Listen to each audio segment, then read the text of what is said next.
Coloradans routinely reject raising taxes to pay for transportation projects. But lawmakers haven't given up on making improvements. What they have done is change their methods. Denver 7's Megan Lopez explains.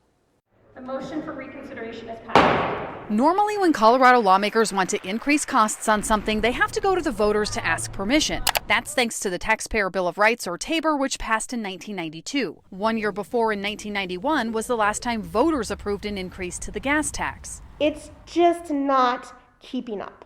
And every year we don't do something, it's going to get worse. So Democratic lawmakers have proposed a new transportation bill to raise fees.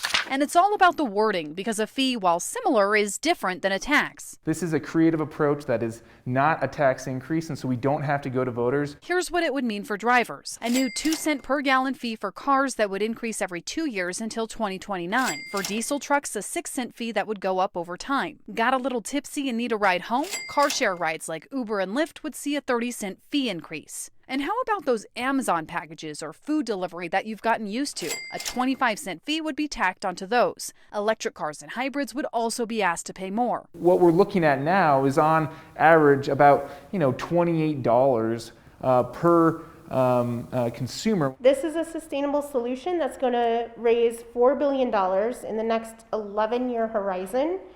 That is going to make sure we're reducing congestion, getting people out of traffic. While some Republicans are on board with the idea, Colorado's House and Senate minority leadership are not. I think that Colorado families are being nickel and dime to death. Representative Hugh McKean says this fee is just a way to work around the voters. What I keep saying is that if we play tricksy with the voters and we say, hey, we're going to impose a fee because we couldn't get you to increase a tax, then I think that we really run the risk of violating the trust of the voters of Colorado. Meanwhile, Americans for Prosperity argues voters just decided in November they want more of a say over these fees with Proposition 117. And with this bill, you can call it whatever you want, but at the end of the day, they know that they're funding it, and to them, it's a tax. CDOT hasn't taken a stance on the bill, but Governor Polis is supporting it. The bottom line is if it passes, you will be paying more at the pump. Megan Lopez, Denver 7.